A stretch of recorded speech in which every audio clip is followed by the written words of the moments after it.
Wow, ಈ ಸೀರೆ ಎಷ್ಟು ಚೆನ್ನಾಗಿದೆ. ಮೈ ಮೇಲೆ ಇಟ್ಕೊಂಡ್ರೆ ಉಟ್ಕೋಬೇಕು ಅಂತ ಅನಿಸ್ತಿದೆ ನನಗೆ. ತೋರ್ಸು.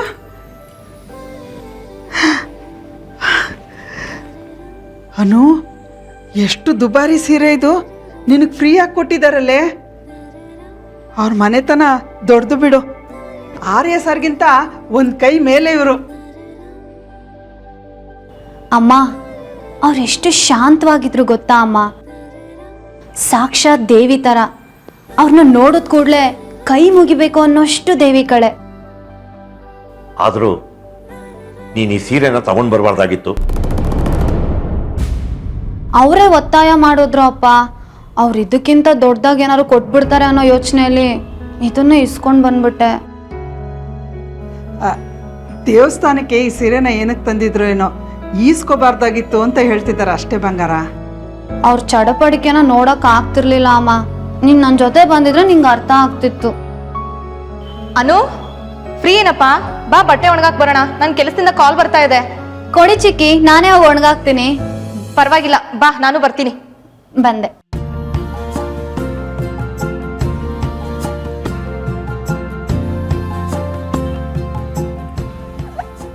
ಸುಬ್ಬು, ಸುಬ್ಬು, ದೇವಿ ಸೀರೆ ಪ್ರಸಾದ ಇದ್ದಾಗೆ. ಯಾಕೆ ಸುಬ್ಬು ಇಷ್ಟೊಂದು ಟೆನ್ಷನ್ ಮಾಡ್ಕೋತಿದ್ಯಾ? ದೇವಸ್ಥಾನಕ್ಕೆ ಹೋದ್ರೆ ನಾವು ಸೀರೆ ಇಸ್ಕೊಂಡು ಬರಲ್ವ ಅಮ್ಮಂದು? ಇದು ಹಾಗೆ.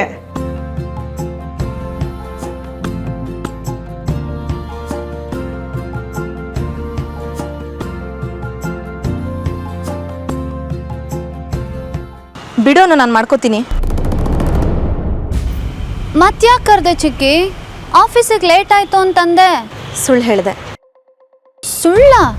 ಯಾಕೆ, ನಿಂಗೆ ಕೆಲಸ ಇಲ್ವಾ?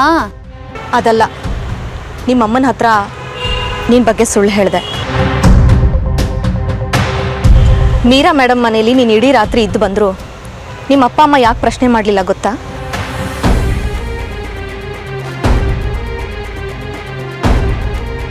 ಇದು ನಿನಗೆ ಆಶ್ಚರ್ಯ ಅನ್ನಿಸ್ತಿದೆಯಲ್ಲ?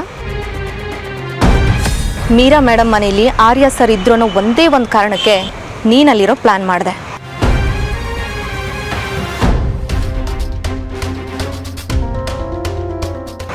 ಈ ವಿಷಯ ನಿಮ್ಮ ಅಪ್ಪನಿಗೆ ಗೊತ್ತಾದರೆ ಏನು ಹೇಳ್ತಾರೆ ಹೇಳು?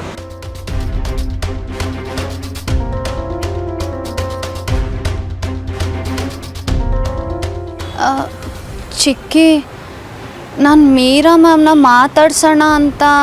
ಫೋನಲ್ಲಿ ಮಾತಾಡ್ಸ್ಬೋದಿತ್ತಲ್ಲ, ಅಥವಾ ಮಾತಾಡಿಸಿ ವಾಪಸ್ ಬರ್ಬೋದಿತ್ತಲ್ಲ. ನಾನು ಕರೆದಾಗ ನನ್ನ ಜೊತೆ ವಾಪಸ್ ಬರೋದಕ್ಕೂ ನೀನು ಒಪ್ಪಲಿಲ್ಲ. ನನಗಾಗಲೇ ನಿನ್ನ ಮೇಲೆ ಒಂದು ಸಣ್ಣದಾಗಿ ಅನುಮಾನ ಶುರುವಾಯಿತು. ಅನು,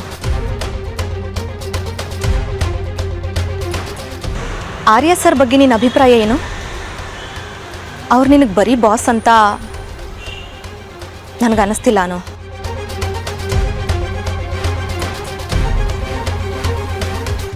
ಅಲ್ಲ, ಆರ್ಯ ಸರು ನಿನ್ನನ್ನು ಮನೆಗೆ ಯಾಕೆ ಡ್ರಾಪ್ ಮಾಡಬೇಕು? ಬೇರೆ ಎಂಪ್ಲಾಯೀಸ್ಗಳಿಗೆ ಇಲ್ಲದೆ ಇರೋ ಎಕ್ಸ್ಟ್ರಾ ಕಾಳಜಿ ನಿನ್ನ ಮೇಲೆ ಯಾಕೆ? ಸರಿ, ಅದೆಲ್ಲ ಬಿಡು. ನಿನಗೆ ಇದ್ರ ಬಗ್ಗೆ ಎಲ್ಲ ಅರಿವಿದ್ವಿ ಅಲ್ವಾನು?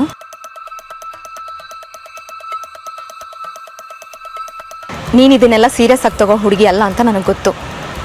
ಆದರೂ ಚಿಕ್ಕಮ್ಮಾಗಿ ಅಲ್ಲ, ಒಬ್ಬ ಫ್ರೆಂಡಾಗಿ ಹೇಳೋದು ನನ್ನ ಕರ್ತವ್ಯ.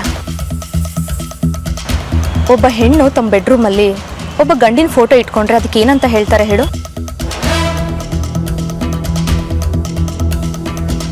ಮೀರಾ ಮೇಡಮು ತನ್ನ ಮನೆ ಮನಸ್ಸು ಎರಡರಲ್ಲೂ ಆರ್ಯ ಸರ್ನ ತುಂಬಿಕೊಂಡಿದ್ದಾರೆ. 10 ವರ್ಷಗಳಿಂದ ಇದನ್ನು ಹೇಳೋಕ್ಕಾಗದೆ ಒದ್ದಾಡ್ತಿದ್ದಾರೆ ಅಂತ ನನಗೆ ಅರ್ಥ ಆಯಿತು. ನೀನು ಬೇಡದೇ ಇರೋದನ್ನೆಲ್ಲ ಮನಸ್ಸಿಗೆ ಹಚ್ಕೊಳ್ಳೋದಕ್ಕೂ ಮುಂಚೆ ಇದ್ರ ಬಗ್ಗೆ ನಿನಗೆ ಗೊತ್ತಿರಲಿ ಅಂತ ನನಗನ್ನಿಸ್ತು. ಅದಕ್ಕೆ ಹೇಳ್ತಾ ಇದ್ದೀನಿ.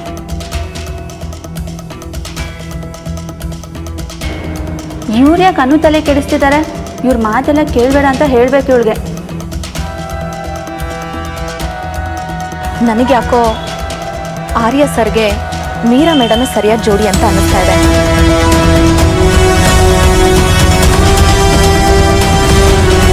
ನೀನು ಹಾಗೆ ಅಂದ್ಕೊಳ್ಳೋದು ಸರಿ ಅಂತ ನನಗನ್ಸುತ್ತೆ.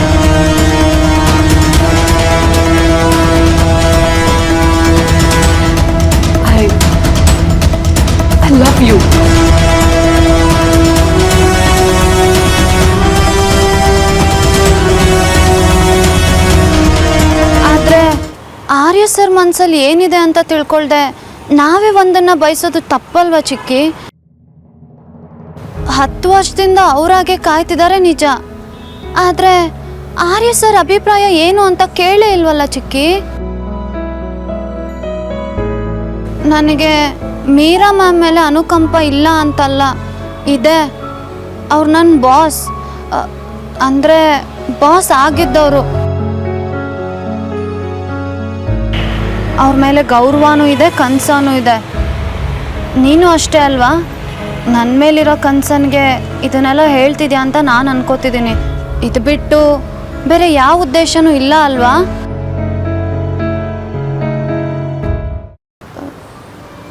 ಸರಿ, ಹಾಗಾದರೆ ನಾನು ಬಟ್ಟೆ ಒಣಗಾಕ್ಲಾ?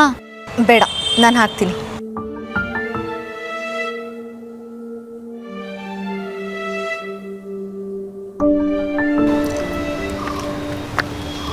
ಅನು ಹೊಡಿ ಹ್ಯಾಂಡು.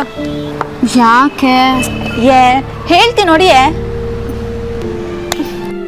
ನಿಮ್ಮ ಚಿಕ್ಕಿಗೆ ಸಖತ್ತಾಗಿ ಹೇಳಿದೆ, ಅದಕ್ಕೆ ಹೇಳಿದ್ದು ಲೇಟ್ ಮಾಡಬೇಡ, ಇದ್ರ ಮಧ್ಯೆ ಇನ್ನೇನೋ ಆಗ್ಬಿಡುತ್ತೆ ಅಂತ. ಸುಮ್ಮನಿರೆ ನೀನು, ಎಲ್ಲ ವಿಷಯದಲ್ಲೂ ತಮಾಷೆನೇ ಅಲ್ವಾ ನೀನು?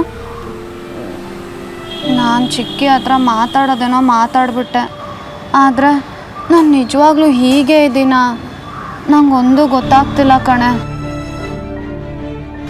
ಇದಕ್ಕೆಲ್ಲ ಆರ್ಯ ಸರೇ ಪರಿಹಾರ ಕೊಡಬೇಕು ಅಷ್ಟೆ. ಸರಿ, ಈಗ ಹೋಗೋಣ ಬಾ.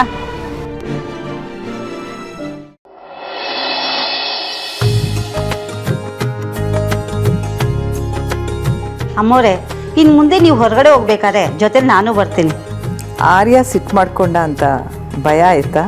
ಯಜಮಾನ್ರಿಗೆ ನಿಮ್ಮ ಮೇಲೆ ಸಿಕ್ಕಾಪಟ್ಟೆ ಕಾಳಜಿ, ಆದರೆ ನೀವಂತೂ ಅದ್ರ ಬಗ್ಗೆ ಸ್ವಲ್ಪನೂ ಚಿಂತೆ ಇಲ್ಲದೆ ಖುಷಿಯಾಗಿದ್ದೀರಾ ಅಲ್ವಾ? ಏನೋ ಮನಸ್ಸಿಗೆ ತುಂಬ ನೆಮ್ಮದಿ ಮಂದ. ತುಂಬ ದಿನಗಳ ನಂತರ ಮನಸ್ಸು ನಿರಾಳ ಅನ್ನಿಸ್ತಾ ಇದೆ. ಹರಕೆ ಪೂರೈಸಿದ್ರಲ್ಲ, ಅದಕ್ಕಿರಬೇಕು. ನಿಜ ಹೇಳಬೇಕು ಅಂದರೆ ಆ ಸೀರೆ ತಾಯಿಗೆ ತಲುಪಲೇ ಇಲ್ಲ. ಅಯ್ಯೋ, ಗಾಬರಿ ಪಡಬೇಡ. ಆ ಸೀರೆ ಪ್ರಸಾದದ ರೂಪದಲ್ಲಿ ಆ ಹುಡುಗಿ ಕೈ ಸೇರ್ತು. ನನ್ನ ಹತ್ರ ಭದ್ರವಾಗಿದ್ದ ಆ ಸೀರೆ ಆ ಹುಡುಗಿ ಕೈ ಸೇರೋದು ಒಂದು ಯೋಗನೇ ಅಲ್ವಾ?